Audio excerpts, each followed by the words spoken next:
हम जब पेशावर जाते थे तो पेशावर से जब आप आगे जाएँ अफ़गानिस्तान की साइड पे तो लंडी कोतल एक जगह है और वहाँ उससे आगे जमरोद है जो बॉर्डर है अफ़गानिस्तान का।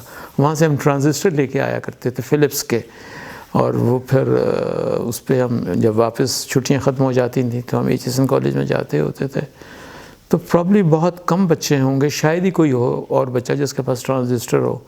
तो हमारी मोनोपोली थी ट्रांजिस्टर की, वो बच्चे हमारे पास आ जाया करते थे दोस्त, और हम गाने सुनते थे। शायद इतने पाकिस्तानी गाने नहीं होते थे जितने इंडियन गाने उसके ऊपर होते थे, दीदार के, दाग के और गंगा जमुना के, 64 63 की फिल्में हैं ये।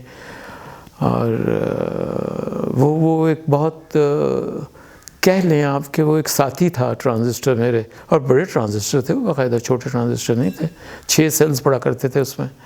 और वो मैं अपने बेड में भी रात को रख लिया करता था, इजाज़त नहीं थी तो बड़े हल्की आवाज़ में वो गाने जो हैं सोने से पहले सुनता था। बाद औक़ात सो जाता था, वो चलता रहता था, फिर मुझे सेल ख़रीदने पड़ते थे क्योंकि वो सेल तो चलता रहेगा सारी रात। तो फ़िलिप्स के और ट्रांजिस्टर जो हैं वो एक मेरा साथी थे।